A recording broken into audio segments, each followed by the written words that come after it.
Welcome, class. Okay, let's dive right into this.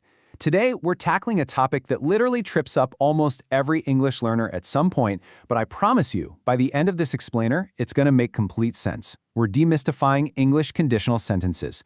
My goal today is to make these incredibly easy for you to understand by looking at them not as big, confusing grammar rules, but as simple, logical formulas, kind of like math, but for words.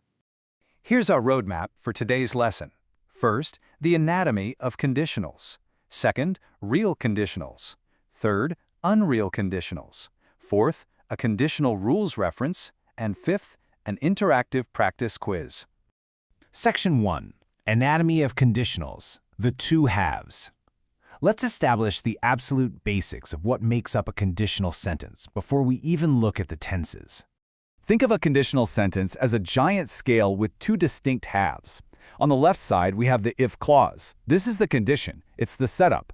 On the right side, we have the other part, which we also call the main clause. This is the result. This is where we use words like can, will, or would to show what happens because of that if condition. Literally, every conditional sentence you ever build is going to have these two halves balancing each other out. And here's a super quick, golden rule for your writing, the comma rule. You only need a comma if the sentence starts with the if clause. If you flip the sentence and put the if second, you completely drop the comma. Simple, right? Keep that one in your back pocket.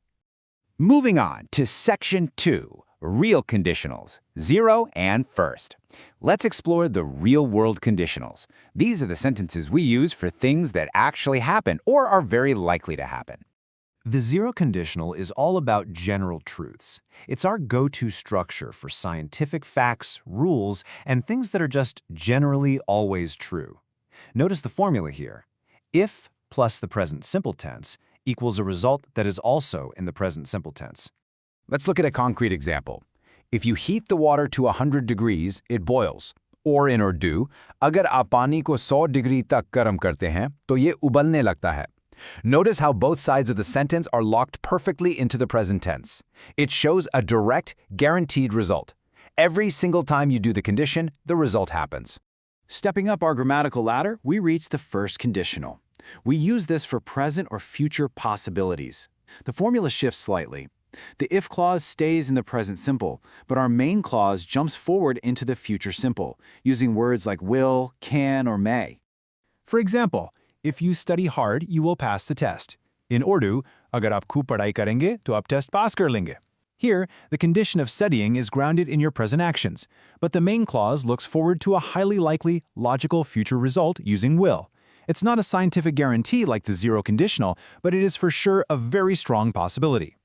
Section 3. On real conditionals, second and third. You're doing an amazing job so far. Now, we're going to leave the real world completely behind and step into the imaginary world. It's time to sketch out some daydreams, grab your mental pencils, and get ready to use your imagination for things that haven't happened or, honestly, are just pure fantasy. So the crucial point of the second conditional is that it deals with an unreal present or future. And it does this by using the past tense. I know, that sounds like a paradox, but look at the formula. If plus past simple, resulting in would, could, or might. We actually step back in time grammatically to show that we are stepping away from reality. Here is the absolute classic daydream example. If I had $1 million, I would buy a big house. Or, अगर मेरे पास $1 million होते, तो मैं एक बड़ा घर खरीदता. See how we use the past tense had and the conditional would buy to express something that simply isn't true right now. But man, is it fun to imagine.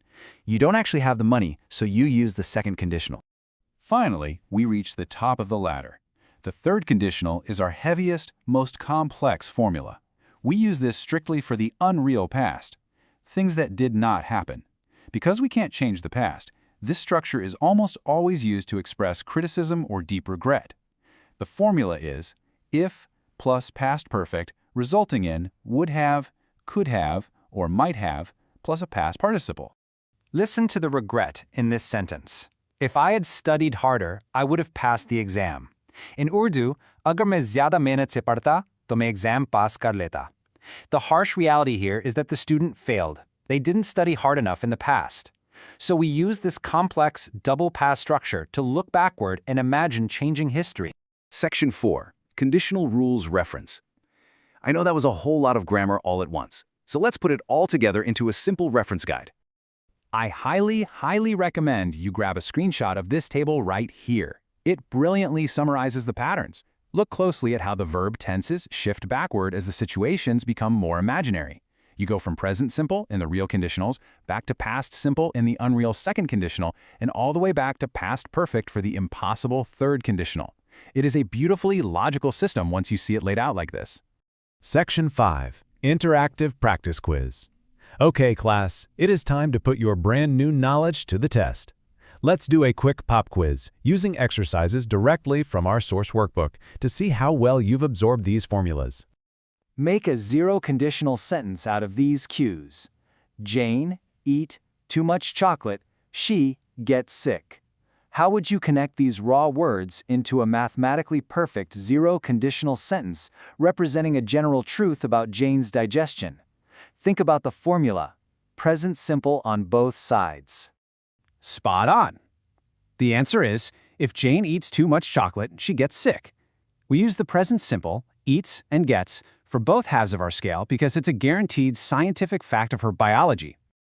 Let's try a harder one. Make a third conditional sentence. The cues are, if we blank have enough money, we blank go to the concert.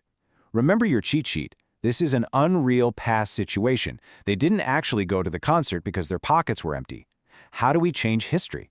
And the answer is, if we had had enough money, we could have gone to the concert. We use the past perfect, had, yes, literally two hads right next to each other, followed by could have gone to show that deep past regret. I know it looks a little weird, but grammatically, it is perfectly correct. You did it! You've successfully navigated the grammatical ladder of conditionals, from basic scientific facts all the way up to complex past regrets.